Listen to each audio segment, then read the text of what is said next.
ನಮಸ್ಕಾರ. ನಮ್ದು ಇದು ದ್ರಾಕ್ಷಿ ತೋಟ 16 ವರ್ಷ ನಾವ್ ಇದ್ರ ಮ್ಯಾಗ ಈಗ ಏನೈತಿ ಕ್ರಾಪ್ ತಗೊಂಡಿದೀವಿ. 16 ಬೆಳಿ ತಗೊಂಡು ನಾವೇನ್ ಮಾಡಿದ್ವಿ, ಫಸ್ಟ್ ಗೆ ಇನ್ ಇದ್ರದ ರೆನೋವೇಷನ್ ನಾವು ಮಾಡ್ಕೊಳ್ಳೋರಿದ್ದೀವಿ. 16 ಬೆಳಿ ತಗೊಳಂತ ಅದಕ್ಕೆ ನಾವ್ ಇಲ್ಲಿ ಏನ್ ಮಾಡಿದೀವಿ, ಇಲ್ಲಿಂದ ತೆಳಗಿಂದ ನಾವ್ ಏನ್ ಮಾಡಿದ್ವಿ, ಬೇಸ್ ಕಟಿಂಗ್ ಮಾಡಿದೀವಿ. ಇಲ್ಲಿ ಗ್ರಾಫ್ಟಿಂಗ್ ಇಲ್ಲಿ ಮಾಡಿದ್ದೈತಿ, ಮ್ಯಾಗ ಒಂದ್ ಫೂಟ್ ಬಿಟ್ಟು ಇದನ್ನ ನಾವು ಕಟ್ ಮಾಡಿದೀವಿ. ಅಲ್ಲಿಂದ ಇದನ್ನ ನಾವು ಬೆಳೆಸ್ಕೊಂಡಿದೀವಿ. ಇದೇನೈತಿ, ಹೋದ ವರ್ಷ ನಾವು ಕಾಯಿ ತಕೊಳತ್ಲೆ ಇದನ್ನ ನಾವು ಮಾಡ್ಕೊಂಡಿದ್ದು. ಅದ್ರ ನಂತರ ಇದು ನಾವು ಕಡ್ಡಿ ತಯಾರಾಗುವಾಗ ನಮ್ಗೊಂದಿಟ್ಟು ಸಮಸ್ಯೆ ಆಗಾಕತ್ತು. ಏನ್ ಸಮಸ್ಯೆ ಅಂತಂದ್ರ ಕಡ್ಡಿ ಸೈಜ್ ಬಹಳ ಸಣ್ಣ ಉಳ್ಯಾಕತ್ತಿತ್ತು.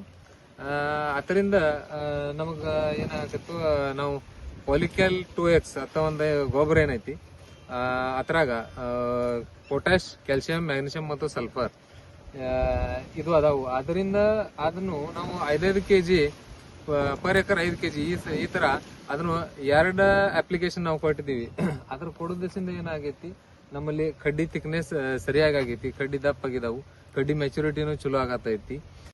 ಇದರಲ್ಲಿ ಪೊಟ್ಯಾಶ್ 30%, ಮ್ಯಾಗ್ನೀಷಿಯಂ 10%, ಕ್ಯಾಲ್ಸಿಯಂ 15% ಮತ್ತು ಸಲ್ಫರ್ 22% ಈ ಪ್ರಮಾಣದಲ್ಲಿ ಅದಾವು.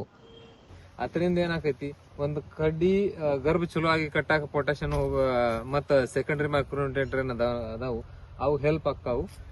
ಎಲಿ ಕಲರ್ ಅನ್ನು ಚಲೋ ಐತಿ. ಈಗ ನೀವು ನೋಡ್ಬೋದು ಕಡ್ಡಿ ಸೈಜ್ ಅದು ಚಲೋ ಆಗೈತಿ. ಈ ತರ ಕಡ್ಡಿ ಸೈಜ್ ಚಲೋ ಸಿಗಾಕಂದ್ರ ಪಾಲಿಕ್ಯಾಲ್ 2X ಒಂದು ಒಳ್ಳೆ ಗೊಬ್ಬರ ಐತಿ ಅಂತ ನಮ್ಮ ಅಭಿಪ್ರಾಯ ನಾವು ಹೇಳ್ತೀವಿ. ನಮಸ್ಕಾರ.